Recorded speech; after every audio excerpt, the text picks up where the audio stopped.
លឺសំឡេងខាំស្រួយស្រាប់នៅឃើញដល់កពស់ជៀនជើងភ្នំក្រោមទៀតហើយបងប្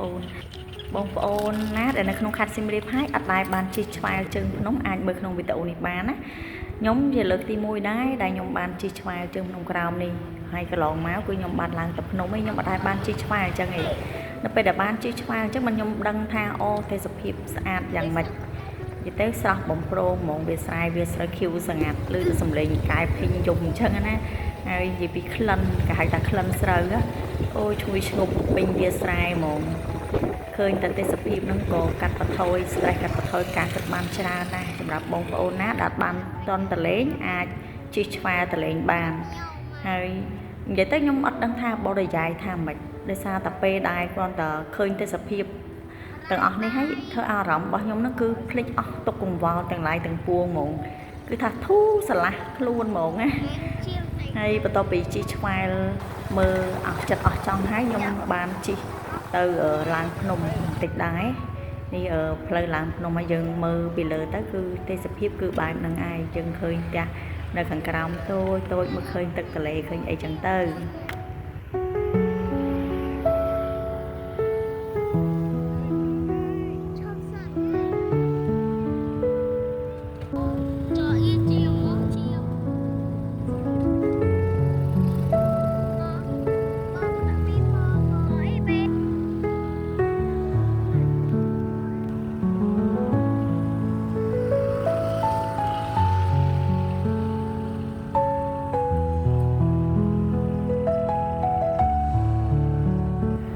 បន្ទាប់ពីបាន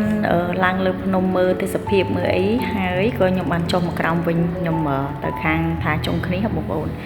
ចុងគ្នាហ្នឹងក៏នៅខាងភ្នំក្រោមដែរគាត់ថាចុងគ្នានៅម្ខាងហើយជើងភ្នំដែលខ្ញុំទៅមើលកន្លែង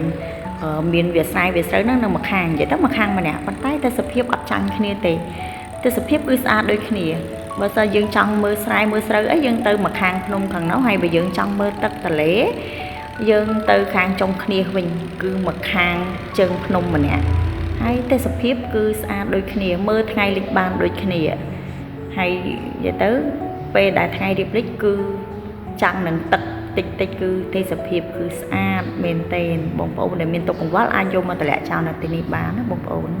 ទុកឲ្យធម្មជាតិជាអ្នកដោះស្រាយទុកកង្វល់យើងបងប្អូនអរគុណសម្រាប់ការទស្សនាវីដេអូបាយបាយ